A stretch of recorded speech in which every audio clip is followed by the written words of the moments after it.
அப்போ யாரும் எங்கள் கூட வரல அப்படி தானே? சரி ஜீவா, இதுக்கு மேலே இவங்ககிட்ட பேசுகிறது வேஸ்ட். திவ்யாவும் சந்தனாவையும் கூட்டிக்கிட்டு நாம போகலாம் என்று கிளம்புவதற்கு தயாரானான் ஹரீஷ். ஒரு நிமிஷம் ஹரீஷ், நான் உன்னை நம்புகிறேன். நானும் என் அண்ணனும் உன் கூட வரோம். அவன் முன்னால் வந்து நின்ற அக்ஷரா நம்பிக்கையுடன் சொன்னாள். என்ன பேசுகிற அக்ஷரா? மேடான இடத்துக்கு போகிறோன்னா அங்கே மரங்கள்லாம் நிறைய இருக்கும். அது இன்னும் ஆபத்து. நான் வரலப்பா. அவளுடைய அண்ணன் சொல்ல அவர்களுடைய மற்ற ஃபேமிலி மெம்பர்ஸ் அக்ஷராவை சமாதானப்படுத்தி அங்கேயே இருக்க வைக்க முயற்சித்தனர். ஆனால் அவள் ஹரிஷுடன் செல்வதில் பிடிவாதமாக இருந்தாள். அரை மயக்கத்தில் இருந்த திவ்யாவை ஜீவா தூக்கி கொள்ள 2 டென்ட்டுகள் உருவாக்க தேவையான பொருட்களை ஹரிஷ் சுமந்து வந்தான். அக்ஷராவும் சந்தனாவும் அவர்களுடன் சேர்ந்து அங்கிருந்து நடக்கத் தொடங்கினார்கள். ஹரிஷ் சொன்னது போலவே அந்த கரட்டின் மீது ஏறியதும் ஒரு சமதளமான பகுதி வர அங்கு டென்ட் அமைக்கலாம் என்று முடிவு செய்தனர். திவ்யாவை கீழே படுக்க வைத்த ஜீவா சந்தனாவை அவளை பார்த்து கொள்ள சொல்லிவிட்டு ஹரிஷுடன் சேர்ந்து டென்ட் அமைக்க போனான். அக்ஷராவும் அவர்களுக்கு உதவி செய்தாள். அப்போது திடீரென்று, ஹரிஷ், ஜீவா இங்கே வாங்கல என்று சந்தனா கத்தும் சத்தம் கேட்டது. ஹரிஷும் ஜீவாவும் பதறி அடித்துக்கொண்டு அவளிடம் ஓடினார்கள். அங்கு மயக்கம் தெளிந்து எழுந்து உட்கார்ந்திருந்த திவ்யாவை பார்த்தவுடன் ஜீவாவிற்கு சந்தோஷம் தாங்கவில்லை. திவ்யா, நீ எந்திரிச்சிட்டியா? இப்போதான் எனக்கு உயிரே வந்துச்சு என்று ஓடிப்போய் அவளை இறுக்கமாக கட்டி அணைத்து கொண்டான். அவனுடைய கண்களில் இருந்து கண்ணீர் வழியத் தொடங்கியது. ஜீவா, எனக்கு என்னாச்சு? திவ்யா குழப்பத்துடன் கேட்டாள். அவளுக்கு நினைவு திரும்பியிருந்தாலும் இன்னும் முழுதாக பழைய நிலைக்கு வரவில்லை. எல்லாம் என்னோட தப்பு தான். நான் உனக்கு பறித்து கொடுத்த அந்த பழம்தான் உனக்கு யமனா மாற இருந்துச்சு. நல்ல வேளை, அதுக்குள்ள ஹரிஷ் உனக்கு காப்பாத்திட்டான். அவளுடைய நெற்றியில் முத்தம் கொடுத்தபடி நெகிழ்ச்சியுடன் ஜீவா சொன்னான். அவ்வளவு நேரம் அவனது முகத்தில் இருந்த இறுக்கம் மாறிப்போய் மகிழ்ச்சியாக தெரிந்த அவனுடைய விழிகளில் திவ்யாவின் மீதான காதல் நட்சத்திரம் போல மின்னியது. அவர்கள் இருவருக்கும் இடையே இருந்த அந்யோன்யத்தை பார்த்த சந்தனா ஒரு எதிர்பார்ப்புடன் ஹரிஷை திரும்பி பார்த்தாள். அவனும் அப்போது சந்தனாவைத்தான் பார்த்து கொண்டிருந்தான். அவள் திரும்பி பார்த்ததும் ஒற்றை புருவத்தை உயர்த்தி அவன் என்னவென்று கேட்க சந்தனாவின் முகம் வெட்கத்தில் சிவந்தது. அவளை பார்த்து கண்ணடித்த ஹரிஷ் அப்போதே லேசாக மழைத்துளிகள் விழ ஆரம்பித்ததை கவனித்தான். மழை பெய்ய ஆரம்பிச்சிருச்சு, நான் அந்த டென்ட்டுகளை முதல்ல கட்டி முடிச்சிடுறேன் என்று சொன்னவன் வேக வேகமாக மிச்ச வேலைகளை செய்தான். சரியாக அவன் கடைசி கயிற்றை கட்டி முடிக்கும் பொழுது ஒரு பெரிய மின்னல் வெட்டி பயங்கரமான இடியுடன் மழை பெய்ய ஆரம்பித்தது. ஹரிஷ், நீங்கள் சொன்ன மாதிரி இந்த மழை நிஜமாவே பயங்கரமாக தான் இருக்கும் போல. இந்த நேரத்தில் இப்படி ஒரு இடத்துல இருப்பேன்னு நான் கனவுல கூட நினச்சதில்லை, அக்ஷரா பயத்துடன் கூறினாள். பயப்படாதீங்க அக்ஷரா, நாம் நல்ல மேடான ஏரியாவுக்கு வந்துட்டோம். இந்த இடத்துக்கு 2 பக்கமும் சரிவாக இருக்கிறதுனால மழை தண்ணிலாம் அந்த பக்கம் வடிஞ்சிரும். அதோட எவ்வளோ மழை பெஞ்சாலும் இந்த அளவுக்கு வெள்ளம் வர்றதுக்கு சான்ஸ் இல்லை. ஸோ நம்ம சேஃபாக தான் இருக்கோம். ஹரிஷ் அவளுக்கு ஆறுதல் கூற ஜீவா அவனை நன்றியுடன் பார்த்தான். நீ சொன்னது எல்லாமே கரெக்டு தான் ஹரிஷ். உன்னால தான் திவ்யா உயிர் பொழைச்சா. இப்போவும் உன்னால தான் நாம் எல்லாருமே பாதுகாப்பாக இருக்கோம். ரொம்ப தேங்க்ஸ் என்று ஜீவா மனதார கூறினான். திவ்யா விஷயத்தில் அங்கிருந்து அவ்வளோ பேரும் என்னை குறை சொன்னப்போ நீ மட்டும் என்னை நம்பின பார்த்தியா? அதை விட இது ஒன்றும் பெரிய விஷயம் இல்லை. அவ்வளோ ஏன், என் ஒய்ஃப் கூட என்னை சந்தேகமாக தான் பார்த்தா. ஆனாலும் எந்த நம்பிக்கையில் நீ நான் சொன்னதெல்லாம் கேட்டேன்னு தெரியல. அதுக்கு நான் தான் முதல்ல தேங்க்ஸ் சொல்லணும். ஹரிஷ் சொல்ல அதை கேட்டு சந்தனாவிற்கு குற்ற உணர்ச்சியாக இருந்தது. அப்போதுதான் அவள் இன்னொரு விஷயத்தையும் புரிந்து கொண்டாள். ஹரிஷ் யாராவது அவனை குறை சொல்லி அவமானப்படுத்தும் போது பெரிதாக எதையும் வெளியே காட்டிக்கொள்ளாமல் அமைதியாக இருந்தாலும் அவனை சுற்றி நடக்கும் எல்லா விஷயங்களையும் ஆழமாக கவனிக்கிறான் என்பது சந்தனாவுக்கு புரிந்தது. அவள் ஏதோ சொல்ல நினைக்க அதற்குள் ஹரிஷே மறுபடியும் பேசத் தொடங்கியிருந்தான்.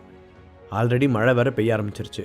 அதில் இப்படி மாற்றி மாற்றி தேங்க்ஸ் சொல்லிட்டு இருந்தோன்னா நாம் மொத்தமாக நினைஞ்சிருவோம். ஜீவா, நீ சீக்கிரம் திவ்யாவை கூட்டிட்டு அந்த சின்ன டென்ட்டுக்கு போ. அவங்க இன்னும் வீக்காக தான் இருக்காங்க பாரு என்று ஹரிஷ் சொல்ல ஜீவாவிற்கு ஹரிஷ் மீதான மரியாதை கூடியது. அவன் சொன்னது போலவே திவ்யாவை அழைத்து கொண்டு ஜீவா அந்த சின்ன டென்ட்டிற்குள் செல்ல இப்பொழுது சந்தனா, அக்ஷரா, ஹரிஷ் 3 பேர் மட்டும் மிச்சம் இருந்தனர். மழை நன்றாக அடித்து ஊற்றத் தொடங்க வேற வழியில் நம்ம 3 பேரும் இந்த ஒரே டென்ட்டுக்குள்ளே தான் போயாகணும் சொன்ன ஹரிஷ் சந்தனாவை முதலில் டென்ட்டிற்குள் அனுப்பினான். அடுத்ததாக அக்ஷராவையும் உள்ளே போகச் சொல்லிவிட்டு கடைசியாக அவன் நுழைந்தான். சந்தனாவும் அக்ஷராவும் ஆளுக்கு ஒரு திசையில் அமர்ந்திருக்க அவர்களுக்கு நடுவில் ஒரு ஆள் உட்காரும் அளவிற்கு இடம் இருந்தது. ஹரிஷ் அந்த இடத்தில் அமரப்போக அப்போதுதான் அதை கவனித்த சந்தனா சடனாக ஒரே செகண்டில் நகர்ந்து அக்ஷராவை ஒட்டி அமர்ந்து கொண்டாள். அதை பார்த்த ஹரிஷுக்கு சிரிப்பு வந்தது. ஓ, மேடத்துக்கு பொறாமலாம் பட தெரியுமா? இது கூட நல்லா தான் இருக்கு என்று மனதிற்குள் ரசித்த ஹரிஷ் எதுவும் பேசாமல் சந்தனாவிற்கு பக்கத்தில் உட்கார்ந்து கொண்டான். ஏன் ஹரி, 5 பேர் இருக்கும், வெறும் 2 டென்ட் தான் எடுத்துட்டு வருவியா? மெதுவாக கேட்ட சந்தனாவின் குரலில் எரிச்சல் நன்றாகவே தெரிந்தது. பேபி, இது உனக்கே நியாயமா இருக்கா? எனக்கு 2 கை மட்டும்தான் இருக்கு, அதில் இவ்வளோ பொருளை தூக்கிட்டு வரதே பெருசு, இதில் இன்னும் எடுத்துட்டு வரலையான்னு வேற கேட்குற. ஹரிஷ் சிரிப்பை அடக்கியபடி பதில் சொன்னான். சந்தனாவை இப்படி பார்ப்பது அவனுக்கு பிடித்திருந்தது. அதற்கு மேல் சந்தனா எதுவும் பேசவில்லை. ஆனால் அந்த சிறிய டென்ட்டுக்குள் அவர்களுடன் அக்ஷராவும் சேர்ந்து உட்கார்ந்திருப்பது அவளுக்கு அன்ஈசியாக இருந்தது. அதே நேரத்தில் அக்ஷராவுக்கோ அது போன்ற எந்த எண்ணமும் இல்லை. அவளுக்கு ஏற்கனவே ஹரிஷ் ஒரு ஹீரோவை போல தெரிந்தான். அதனால் அவனுடன் இருப்பதை அவள் பாதுகாப்பாக உணர்ந்தாள். வெளியில் இடியும் மின்னலும் பலமாக இருக்க, நான் நினைச்சதை விடவே இந்த மழை ரொம்ப மோசமா இருக்கு. ஹரிஷின் குரலில் கவலை தெரிந்தது. அவன் அவ்வளவு எடுத்துச் சொல்லியும் புரிந்து கொள்ளாமல் பிடிவாதமாக அங்கேயே இருப்பவர்களை பற்றி யோசிக்க கூடாது என்று நினைத்தாலும் மனம் என்னமோ மாதிரியாகத்தான் இருந்தது. ஹரிஷ், உங்ககிட்ட நான் அப்பவே கேட்கணும்னு நினைச்சேன், இவ்வளோ பெருசா மழை வரும்னு எப்படி கண்டுபிடிச்சிங்க? அக்ஷரா ஆச்சரியத்துடன் கேட்டாள். அது ஒன்றும் பெரிய சீக்ரெட்லாம் இல்லைங்க, கிளைமேட்டை கொஞ்சம் கூர்ந்து கவனிச்சாவே போதும். ஹரிஷ் சொல்ல இருவரும் அவனை நம்ப முடியாமல் பார்த்தனர். சரி, நீங்கள் 2 பேரும் பேசிகிட்டு இருங்க, எனக்கு டயர்டாக இருக்கு, நான் கொஞ்ச நேரம் படுக்கிறேன் சொன்ன ஹரிஷ் கொண்டு வந்த பேக்கை தலைக்கு வைத்து அப்படியே சாய்ந்தான். அப்போதும் அக்ஷராவின் பார்வை ஹரிஷை விட்டு விலகாமல் இருக்க சந்தனாவிற்கு கண், காது, மூக்கு என்று எல்லா இடத்திலும் புகை வந்தது. என்ன இவ, என் புருஷனை இப்படி முழுங்குற மாதிரி பார்க்குறா, ஏதோ அவனை முன்ன பின்ன பார்த்ததே இல்லாத மாதிரி என்று கடுப்புடன் நினைத்த சந்தனா திரும்பி ஹாயாய் படுத்திருந்த ஹரிஷை முறைத்தாள். என்ன பேபி, என்னை இவ்வளோ பாசமாக பார்க்குற? மாமா மேலே திடீர்னு ஏதாவது ஃபீலிங்ஸ் பொங்கிடுச்சா? இதெல்லாம் தனியாக இருக்கும்போது செஞ்சாலும் பரவாயில்ல, கூட 3ஆவதாக ஒரு ஆள் இருக்கும்போது இப்படி பார்த்து வச்சானா நான் என்ன பண்ணுவேன்? ஹரிஷ் சந்தனாவிற்கு மட்டும் கேட்கும்படி முணுமுணுப்பாக சொன்னான். கோபத்துடன் அவனை முறைத்து கொண்டிருந்தவள் அவன் சொன்னதை கேட்டு வெட்கத்தில் சிவக்க ஆரம்பித்தாள். எந்த நேரத்தில் என்ன பேசணுன்னே தெரியாதுல்ல உனக்கு? ஆமாம், இது என்ன ஜாலியாக பிக்னிக் வந்த மாதிரி படுத்திருக்க என்று அவளும் மெதுவாகவே கேட்டாள். நிஜமாவே பிக்னிக் போகலான்னு சொல்லி தானே பேபி என்னை ஏமாற்றி கூட்டிகிட்டு வந்த, என்ன அதையும் மறந்துட்டியா? கடைசியில் எங்கே கொண்டு வந்து நிப்பாட்டியிருக்க பாத்தியா? ஹரிஷ் விளையாட்டாக சொல்ல சந்தனா சிரிப்பை கண்ட்ரோல் பண்ண மிகவும் சிரமப்பட வேண்டியிருந்தது. என்ன, என்கிட்ட சொல்லாமல் ஹஸ்பண்ட் ஒய்ஃப் நீங்கள் மட்டும் சிரிச்சுக்கிறீங்க? எனக்கு இங்கே ஏதோ தேர்ட் வீலாக இருக்கிற மாதிரி தோணுது. அக்ஷரா ஒரு மாதிரியான குரலில் கேட்டாள். அச்சோ, அதெல்லாம் ஒன்றும் இல்லை அக்ஷரா, ஹரி ஃபர்ஸ்ட் இந்த ட்ரிப்புக்கு வரலன்னு சொன்னான், நான் தான் கம்பல் பண்ணி கூட்டிகிட்டு வந்தேன், அதைத்தான் சொல்லி கிண்டல் பண்ணிக்கிட்டு இருக்கான். சந்தனா சாதாரணமாக சொல்லவும் அவ்வளவு நேரம் இருந்த சங்கடம் மாறி 2 பேரும் நன்றாக பேசிக்கொள்ள தொடங்கினார்கள். அதே நேரத்தில் கடற்கரையோரம் டென்ட்டில் இருந்தவர்கள் ஹரிஷை கிண்டல் செய்து சிரித்து கொண்டிருந்தார்கள். இந்த வெயில் காலத்தில் போய் பெருசாக மழை வரப்போகுதுன்னு நம்மளையும் சேர்த்து பயமுறுத்துறான், சரியான லூஸாக இருப்பான் போல போ சொல்ல மற்றவர்களும் காமெடி என்ற பெயரில் ஹரிஷை கலாய்த்து சிரித்தனர். அதில் கலந்து கொள்ளாத 2 பேர் மாளவிகாவும் கயல்விழியும் தான். இந்த கொஞ்ச நாட்களாக மாளவிகாவுக்கு ஹரிஷின் மீது இருந்த தப்பான அபிப்பிராயம் மாறியிருந்தது. தாங்கள் இதுவரை பார்த்த ஹரிஷுக்கும் இப்போதுள்ள ஹரிஷுக்கும் நிறைய வித்தியாசம் இருப்பதாக அவள் நினைத்தாள். கயல்விழியோ முதலில் இருந்தே ஹரிஷின் இன்னொரு முகத்தை தான் பார்த்து வந்திருக்கிறாள். அதனால் அவளுக்கு அவன் மீது நிறையவே நம்பிக்கை இருந்தது. ஆனாலும் இந்த வெயில் காலத்தில் அவன் சொல்லும் அளவிற்கு பெரிதாக மழை பெய்யும் என்று அவள் கருதவில்லை. அதோடு அவளுடைய வருங்கால கணவனும் அவனுடைய குடும்பமும் இங்கே இருக்கும்போது அவள் ஹரிஷின் பின்னே செல்வது சரியாக இருக்காது என்று அவளுக்கு தெரியும். அதனால்தான் ஹரிஷ் கூப்பிடும்போது அவனுடன் செல்ல விருப்பம் இருந்தாலும் போகாமல் அந்த கூட்டத்துடனேயே இருந்தாள். ஜீவா சாரோட ஒய்ஃப் மட்டும் உயிர் பிழைக்கலன்னா அவர் நிச்சயம் ஹரிஷை சும்மா விட மாட்டார். யாரோ சொல்ல கயல்விழிக்கு மனது கஷ்டமாக இருந்தது. அப்படியே கொஞ்ச நேரம் அரட்டை அடித்தவர்கள் அவரவர் டென்ட்டிற்குள் சென்று நிம்மதியாக உறங்க ஆரம்பித்தனர். அந்த நிமிடத்தில்தான் முதல் துளி மழை ஒரு டென்ட்டில் பட்டு தெரித்து கடற்கரை மணலில் விழுந்தது. மறுபுறம் அக்ஷராவும் சந்தனாவும் உட்கார்ந்தபடியே கண் அசந்திருக்க தூங்கிக் கொண்டிருந்த ஹரிஷ் சடனாக ஒரு அதிர்ச்சியுடன் எழுந்து உட்கார்ந்தான். என்னாச்சாரி? அவனுடைய அசைவு கண்டு முழித்த சந்தனா பதட்டத்துடன் கேட்டாள். உனக்கு அந்த சத்தம் கேட்டுச்சா? ஹரீஷ் கேட்க முதலில் அவனை புரியாமல் பார்த்த சந்தனா பின்பு காதை ஷார்ப்பாக்கி கவனித்தாள். இப்போது அவள் முகத்திலும் திகைப்பு பரவ, ஆமா ஹரி என்று தலையாட்டினாள். அவளுக்கு பக்கத்தில் இருந்த அக்ஷராவும் கண்விழித்து ஹரீஷ் சொன்னதை கேட்டாள். இப்ப என்ன பண்றது என்று அவளுடைய முகத்திலும் பீதி தெரிந்தது. வேகமாக அந்த டென்ட்டை விட்டு வெளியே வந்த ஹரீஷ், ஜீவா நீ இன்னும் முழிச்சிட்டு தான் இருக்கியா என்று சத்தமாக கேட்டான். ஆமா, நான் இன்னும் தூங்கல ஹரீஷ், என்னாச்சு என்று கேட்ட ஜீவாவும் அவனுடைய டென்ட்டை திறந்து கொண்டு வெளியே வந்தான். அங்கிருந்தவங்களாம் ஆபத்தில் மாட்டிக்கிட்டாங்க போல. எல்லாரும் பயங்கரமாக கத்துற சத்தம் கேட்குது.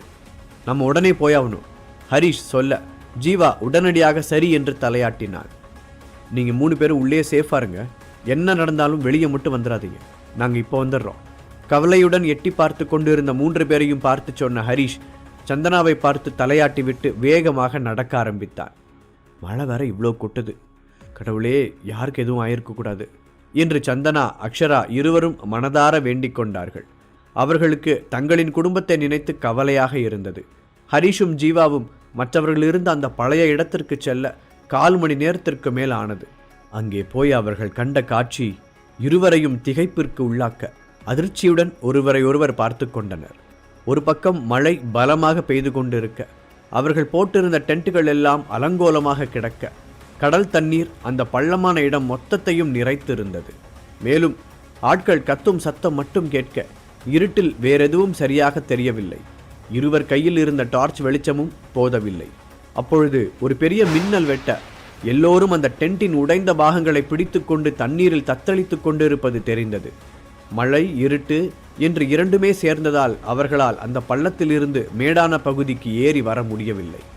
நல்ல வேளையாக எல்லோரும் நீச்சல் தெரிந்தவர்கள் என்பதால் இன்னும் உயிரை கையில் பிடித்து கொண்டு தண்ணீரில் மிதந்தனர். கிட்டத்தட்ட 20 பேருக்கு மேல் அவ்வாறு தண்ணீரில் இருக்க, என்ன செய்யலாம் ஹரீஷ், கண்டிப்பாக நாம் 2 பேரும் உள்ளே குதிச்சு அவங்கள காப்பாற்ற முடியாது என்று ஜீவா கவலையுடன் கேட்டான். நானும் அதான் யோசிக்கிறேன் ஜீவா, ஆனால் சீக்கிரமாக ஏதாவது ஒரு வழி கண்டுபிடிச்சாகணும். கண்களை மூடி யோசித்த ஹரீஷுக்கு பளிச்சென்று ஒரு ஐடியா தோன்ற சந்தோஷத்துடன் ஜீவாவை பார்த்தான். வேகமாக என் பின்னாடி வா ஜீவா என்றவன் பக்கத்தில் இருந்த காட்டுப்பகுதியை நோக்கி ஓடினான். ஜீவாவிற்கு அவன் என்ன செய்கிறான் என்பது தெரியாவிட்டாலும் ஹரீஷை முழு மனதாக நம்பி அவன் பின்னால் போனான். வேகமாக முன்னால் ஓடிய ஹரீஷ் ஒரு இடத்தில் தேங்கி நிற்க, ஜீவா கையில் இருந்த டார்ச்சை அந்த திசையில் அடித்தான். அங்கு ஒரு பெரிய மரம் இருக்க, அதை சுற்றி பச்சை நிறத்தில் நல்ல தடிமனான கொடி ஒன்று நீளமாக ஓடியிருந்தது.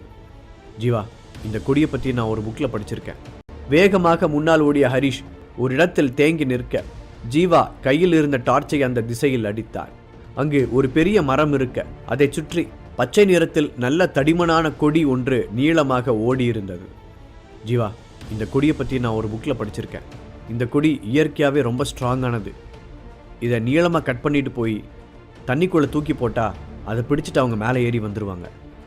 கொஞ்ச நேரத்துக்கு முன்னாடி கரடி கூட சண்டை போடும்போது இதை நான் பார்த்தது ஞாபகம் இருந்துச்சு, அதான் வந்தேன். ஹரீஷ் சொல்ல ஜீவாவிற்கு ஆச்சரியத்திற்கு மேல் ஆச்சரியமாக இருந்தது. டேய், யார்ரா நீ, எல்லாத்த பற்றியும் தெரிஞ்சு வச்சிருக்க? ஜீவா வாய்விட்டு கேட்டு விட்டான். நான் யாருங்கிறது அப்புறமா ஆராய்ச்சி பண்ணிக்கலாம். இந்த கொடியை கையில் பிடுங்கிறது கஷ்டம். கட் பண்ணுறதுக்கு ஏதாவது கத்தி மாதிரி வச்சிருக்கியா? ஹரீஷ் கேட்க ஜீவா வேகமாக தன்னுடைய பேண்ட் பாக்கெட்டில் தேடினான். ஜீவா எப்போதும் பாதுகாப்பிற்காக ஒரு ஷார்ப்பான சிறிய கத்தியை கைவசம் வைத்திருப்பான். அதுதான் இப்போது அவர்களுக்கு ஆபத்தில் உதவியது. அதை வாங்கி முடிந்த அளவுக்கு அந்த கொடியை நீளமாக அறுத்த ஹரீஷ் ஜீவாவிற்கும் ஒன்றை கொடுத்தான். இருவரும் அதை எடுத்துக்கொண்டு திரும்பவும் அந்த கடற்கரைக்கு ஓடினார்கள். இங்கே பாருங்க, நான் சொல்றது கேக்குதா? ஹரீஷ் சத்தமாக கத்த எல்லோரும் நிமிர்ந்து அந்த திசையை பார்த்தனர். நாங்கள் இப்போ ஒரு கொடியை தூக்கி போடுறேன், நீங்கள் ஒவ்வொருத்தராக அதை பிடிச்சிட்டு மேலே வாங்க என்று முடிந்தவரை வேகமாக கத்தினான்.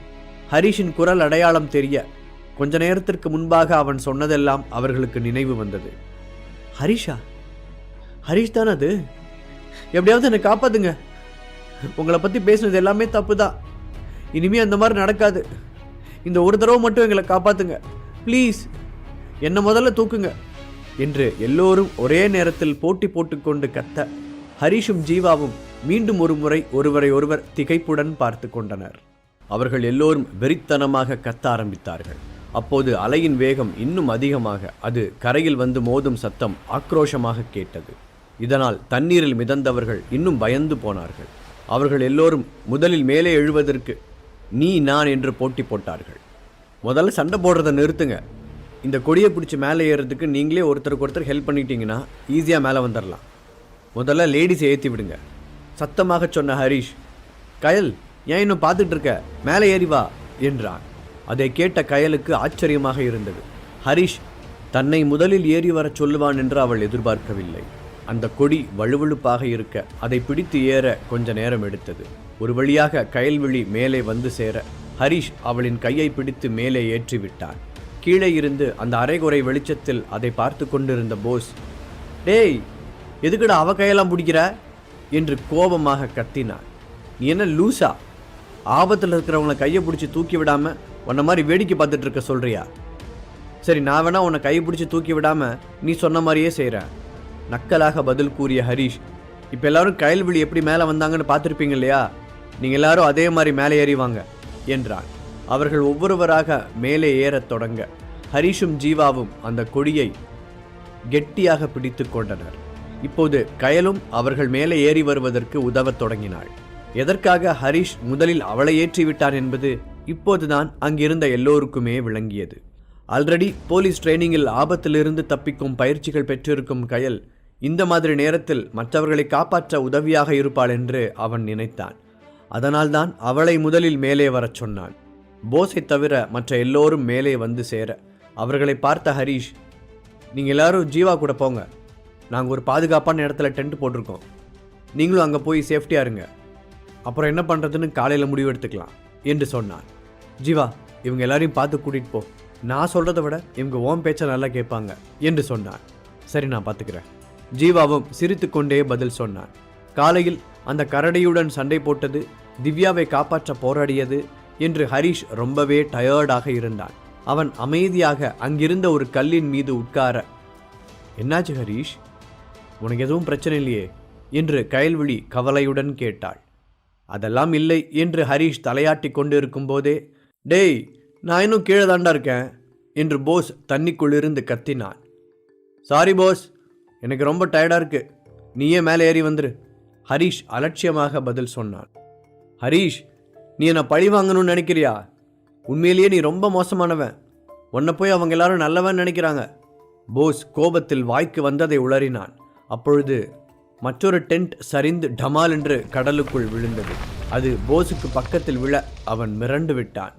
ஹரிஷ் ப்ளீஸ் என்னை காப்பாத்து, எனக்கு ரொம்ப பயமாக இருக்கு, கண்டிப்பாக நான் இங்கே சாக விரும்பலை. போஸ் அவரிடம் கெஞ்ச ஆரம்பித்தான். ஹரிஷ், போஸ் பண்ணது எல்லாமே தப்பு தான், ஆனால் ப்ளீஸ் அவர் காப்பாத்து. கயல்விழியும் அவனிடம் கெஞ்சும் குரலில் கேட்டாள். எனக்கு அவனை காப்பாற்றக்கூடாதுன்னெலாம் எந்த எண்ணமும் இல்லை, ஆனால் நான் ஒவ்வொரு தடவை காப்பாற்றும் போதும் அவள் திருப்பி என்கிட்ட வந்து பிரச்சனை தான் பண்ணுறான். அவனுக்கும் எனக்கும் எந்த பகையும் இல்லை, இருந்தாலும் என்னை அவமானப்படுத்திக்கிட்டே இருக்கான். சப்போஸ் இப்போ நான் அவனை காப்பாற்றினாலும் ஃப்யூச்சரில் அவன் திரும்பவும் என்கிட்ட வம்பு பண்ணிட்டு தான் இருப்பான். நீ வேணா பாரு, ஹரிஷ் சலிப்பாக சொன்னான். இன்றைக்கு திவ்யாவின் உயிரை காப்பாற்றிய விஷயத்தில் கார்த்திக்குடன் சேர்ந்து போஸ் நடந்து கொண்ட விதம் ரொம்பவே அநாகரிகமாக இருந்தது. அதுதான் ஹரிஷை அந்த அளவுக்கு பேச வைத்தது. எனக்கு புரியுது ஹரிஷ், ஆனால் நம்ம கண்ணு முன்னாடி ஒரு உயிர் போகிறத எப்படி பார்த்துட்டு இருக்க முடியும்? அது நாளைக்கு உனக்கே ஒரு பெரிய குற்ற உணர்ச்சியாக மாறும். அதனால் போஸுக்காக இல்லாட்டியும் எனக்காக இந்த ஒரு ஹெல்ப் பண்ணு. கயல்விழி கூற அதற்கு மேல் ஹரிஷால் மறுக்க முடியவில்லை. கீழே குனிந்து அவனை பார்த்த ஹரிஷ், போஸ் நீ இன்னைக்கு காலையில் பண்ணது உனக்கு ஞாபகம் இருக்கா என்று கேட்டான். நான் எதுவும் பண்ணலையே, போஸ் அவசரமாக பதில் சொன்னான். அப்படியா, அப்போ சரி, என்னோட ஹெல்ப் உனக்கு தேவையில்லைன்னு நினைக்கிறேன். ஹரிஷ் சொல்ல போஸுக்கு உடம்பெல்லாம் நடுங்க ஆரம்பித்தது. ஹரிஷ் ப்ளீஸ், ஏன் இப்படி பண்ணுற, எப்படியாவது என்னை காப்பாற்று, இதுக்கு மேலே நான் எப்படி கெஞ்சுறது? போஸ் கிட்டத்தட்ட அழவே தொடங்கியிருந்தான். அவனுடைய காலுக்கு அடியில் ஏதோ ஊறுவது போல இருக்க பாம்பாக இருக்குமோ என்று அவன் பயந்தான். சரி, நீ நிஜமாவே எங்கள் கூட வரியா? ஏன்னா நாம் காட்டு வழியாக தான் போகணும், அங்கே கரடியெல்லாம் கூட இருக்கும். ஹரிஷ் பேச்சை முடிக்காமல் இழுக்க அவன் எதை பற்றி பேசுகிறான் என்பதை போஸ் புரிந்து கொண்டான். ஆமாம், நான் தான் கரடி மாதிரி நடிக்கிறதுக்கு ஒரு ஆளை ஏற்பாடு பண்ணியிருந்தேன், என்னை மன்னிச்சிருங்க. போஸ் ஒரு வழியாக உண்மையை ஒத்துக்கொண்டான். என்ன சொன்ன? கேட்கல, சத்தமா சொல்லு. ஹரிஷ் அவனிடம் கேட்டான். நான் நான் கையலுக்கு முன்னாடி என்ன ஒரு ஹீரோவாக காட்டிக்க நினச்சேன். அதனால் கரடி மாதிரி ஃபேக்காக நடிக்க ஒரு ஆளை செட் பண்ணேன். கரடி ட்ரெஸ் போட்டிருந்த அந்த ஆள் தான் முதல்ல நம்மளை பயமுறுத்துனது. நான் சும்மா விரட்டின உடனே அவன் ஓடிட்டான். அதுக்கப்புறம் வந்தது தான் நிஜ கரடி. போஸ் திக்கி திணறி சொல்லி முடிக்க அதை கேட்டு கயல்விழி அதிர்ச்சியுடன் அவனை பார்த்தாள். இரண்டாவது கரடியிடமிருந்து அவர்கள் தப்பித்து ஓடும்போது போஸ் இதுபோல ஏதோ உளறியது அவளுக்கு ஞாபகத்தில் இருந்தது. அப்போது அவன் சொன்னது கயல்விழிக்கு சரியாக கேட்கவில்லை. மேலும் அவன் பயத்தில் ஏதோ உளறுகிறான் என்று அவள் நினைத்து விட்டாள். இப்போதுதான் அவளுக்கு விஷயமே புரிந்தது. நீ இன்னும் அவனை காப்பாற்றணும்னு நினைக்கிறியா? ஹரிஷ் கயல்விழியிடம் கேட்டான். ஹரிஷின் கேள்விக்கு நேரடியாக பதில் சொல்லாத அவள் மெதுவாக தலையை அசைத்துவிட்டு மெதுவாக திரும்பி அந்த கூட்டத்தின் பின்னால் நடக்க ஆரம்பித்தாள். உனக்கு இன்னைக்கு நல்ல லக் இருக்குன்னு நினைக்கிறேன், கூறிய ஹரிஷ் கொடியை தூக்கி போஸிடம் வீசினான். அவன் மேலே ஏறிய பிறகு கயல்விழி வேகமாக அங்கிருந்து நடந்து செல்வதை பார்த்தான். கயல், ப்ளீஸ் ஒரு நிமிஷம் நில்லு, நான் சொன்னதை கேளு. போஸ் அவள் பின்னால் ஓடும் வேகத்தில் ஹரிஷுக்கு ஒரு நன்றி கூட சொல்லவில்லை. நன்றி கெட்ட உலகண்டா சாமி, இவன் விஷயத்தில் எத்தனை தடவை பட்டாலும் எனக்கு தான் புத்தி வர மாட்டேங்குது. தனக்குத்தானே சொல்லிக்கொண்ட ஹரிஷ் மெதுவாக அவர்களின் பின்னால் நடந்தான். ஹரிஷ் அவர்களின் புது இடத்திற்கு வந்து சேர சந்தனா வேகமாக ஓடி வந்தாள். ஹரிஷ், நீதான் இவங்க எல்லாரையும் காப்பாத்தினியா? அவள் ஆர்வத்துடன் கேட்டாள். நான் மட்டும் இல்லை, ஜீவாவும் எனக்கு ஹெல்ப் பண்ணான். ஹரிஷ் சாதாரணமாக சொல்ல, ஹரி, உன்னை நினைச்சா எனக்கு ரொம்ப பெருமையா இருக்கு. சந்தனா சந்தோஷத்தை கட்டுப்படுத்த முடியாமல் குதித்தாள். சில நொடிகள் முன்னால் ஆட்களை கூட்டிக் கொண்டு அங்கு வந்த ஜீவா அவர்களை காப்பாற்ற ஹரிஷ் எடுத்த முயற்சியை பற்றி சொல்லியிருந்தான். அதையெல்லாம் கேட்ட சந்தனாவிற்கு திகைப்பாக இருந்தது. இன்று காலையில் இருந்து நடந்த எல்லாத்தையும் நினைத்து பார்த்த அவளுக்கு, இவனை போயா எல்லாரும் லூசர்னு சொல்லிக்கிட்டு இருந்தாங்க? யாராலையும் அவ்வளோ ஈஸியாக செய்ய முடியாத விஷயங்களை என் ஹரி போகிற போக்கில் சர்வ சாதாரணமாக செய்கிறான். அப்புறம் ஏன் இந்த 2 வருஷமாக எதுலேயும் இன்ட்ரெஸ்ட் இல்லாமல் யார் என்ன பேசினாலும் கேட்டுக்கிட்டு அமைதியாக இருந்தான்? அந்த ஒரு கேள்விக்கு மட்டும் சந்தனாவிற்கு பதிலே கிடைக்கவில்லை. இன்னும் மழை பெஞ்சிக்கிட்டு தான் இருக்குது. லேடிஸ் எல்லாரும் அந்த 2 டென்ட்டுக்குள்ளே போய் அட்ஜஸ்ட் பண்ணி உட்காந்துக்கோங்க. நாளைக்கு காலையில் விடிஞ்ச உடனே நாம் இங்கிருந்து கிளம்பிடலாம், சொன்ன ஹரிஷ் ஜீவாவின் காதில் ஏதோ சொல்லிவிட்டு மீண்டும் அங்கிருந்து கீழே இறங்கினான். அந்த கூட்டத்தில் இருந்த ஆண்கள் யாரையும் அவன் கண்டுகொள்ளவே இல்லை. இப்போது அவனால் மட்டும் என்ன செய்ய முடியும்? அவன் சொல்வதை முன்னாடியே கேட்டிருந்தால் இப்போது இப்படி மழையில் நனையாமல் பாதுகாப்பாக இருந்திருக்கலாம். நானும் வரட்டுமா ஹரிஷ்?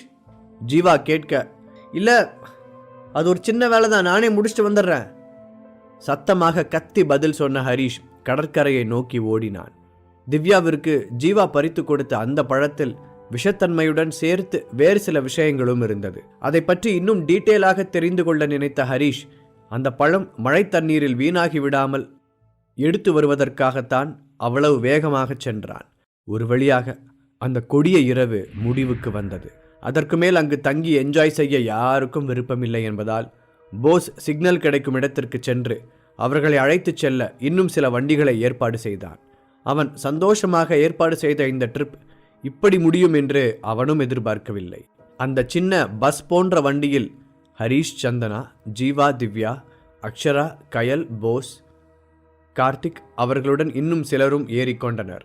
பஸ் கிளம்பி கொஞ்ச தூரம் போனவுடன் பின் சீட்டில் உட்கார்ந்திருந்த ஹரிஷிடம் திரும்பிய ஜீவா, ஹரிஷ், உண்மையை சொல்லு, எப்படி எல்லாத்தையும் உன்னால் முன்னாடியே கெஸ் பண்ணி சொல்ல முடியுது?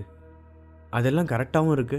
நீ செய்கிற ஒவ்வொன்றையும் பார்க்கும்போது எனக்கு இப்போ வரைக்கும் ஆச்சரியமாக இருக்கு என்று கேட்டான். இப்போது முழுதாக குணமாகி இருந்த திவ்யாவும் அவனை ஆர்வத்துடன் பார்த்தாள். நீ நினைக்கிற அளவுக்கெல்லாம் பெரிய பில்டப் இல்லை. எனக்கு இந்த மாதிரி விஷயங்களில் கொஞ்சம் இன்ட்ரெஸ்ட் அதிகம். ஸோ அது சம்மந்தமான புக்ஸ் எல்லாம் தேடி தேடி படிப்பேன். அப்படி தான் இந்த விஷயங்களை பற்றியும் தெரிஞ்சுக்கிட்டேன். ஹரிஷ் சிரித்து கொண்டே சொன்னான். ஹரிஷின் பக்கத்தில் உட்கார்ந்திருந்த சந்தனா அவனை பெருமிதத்துடன் பார்த்தாள். கொஞ்ச நாட்களாக ஹரிஷ் அவளை ரொம்ப சந்தோஷமாக வைத்து கொண்டான். அவளுக்கு ஒரு பிரச்சனை என்றால் முதல் ஆளாக வந்து நின்றான். அவளுக்கு பின்னால் இருந்து தைரியத்தையும் கொடுத்தான். அதையெல்லாம் நினைக்கும் போது அவளுக்கு ஹரிஷின் மீது அளவில்லாத காதல் பொங்கியது. என்ன பேபி, இன்னைக்கு செம்மையா ரொமான்டிக் லுக்கெல்லாம் விடுற? எப்போ பார்த்தாலும் 4 பேர் இருக்கும்போது தான் நீ இப்படி செய்வியா? எனக்கு ஒரே ஷையா இருக்கு என்று ஹரிஷ் சந்தனாவை திரும்பி பார்க்காமலேயே அவளுக்கு மட்டும் கேட்கும் விதமாக மெதுவாக சொன்னான். அதை கேட்டு சந்தனா பொய் கோபத்துடன் அவனை முறைக்க, அப்போது டிரைவர் சடனாக பிரேக் போட்டு காரை நிறுத்தினார். அதனால் உள்ளே இருந்தவர்கள் முன் சீட்டில் இருந்த கம்பியில் முட்டிக்கொள்ள வலி தாங்க முடியாமல் நெற்றியை தேய்த்து கொண்டனர். ஏய், என்னப்பா வண்டி ஓட்டுற? பார்த்து ஓட்ட தெரியாத அவனுக்கு? உனக்கெல்லாம் எவன் லைசன்ஸ் கொடுத்தது? ஆளாளுக்கு அந்த டிரைவரை திட்டத் தொடங்க, ப்ளீஸ் எல்லாரும் மன்னிச்சிருங்க, ரோட்டுக்கு குறுக்க ஒரு பெரிய மரம் விழுந்து கிடக்கு, அதனால தான் வண்டியை நிப்பாட்ட வேண்டியதாக போச்சு, டிரைவர் மன்னிப்பு கேட்கும் குரலில் சொன்னான். உடனே எல்லோரும் அந்த டிரைவர் கை காட்டிய திசையில் பார்க்க ஒரு பெரிய மரம் ரோட்டின் குறுக்கே கிடந்தது. சீட்டில் இருந்து வேகமாக எழுந்த ஹரிஷ் டிரைவர் சீட்டுக்கு அருகில் சென்று அந்த மரத்தை உற்று பார்த்தான்.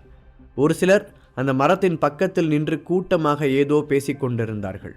உடனே வேகமாக அந்த டிரைவரை பார்த்த ஹரிஷ், நம்ம ரொம்ப நேரம் இங்கே நிற்கக்கூடாது, சிட்டிக்குள்ளே போகிறதுக்கு சீக்கிரமாக வேறு ரூட்டை கண்டுபிடி, கண்டிப்பாக சென்னைக்கு போகிறதுக்கு இங்கே நிறைய வழி இருக்கும், நாம் அதில் ஏதாவது ஒன்றில் போயிடலாம், நீ முதல்ல வண்டியை திருப்பு என்று அவசரமாக கூறினான். பாக்கெட் எஃப்எம் ஆப்பை டவுன்லோட் பண்ணி கிங் ஆடியோ சீரீஸை கேட்க ஸ்டார்ட் பண்ணுங்க. லிங்க் டிஸ்கிரிப்ஷனில் கொடுக்கப்பட்டுள்ளது.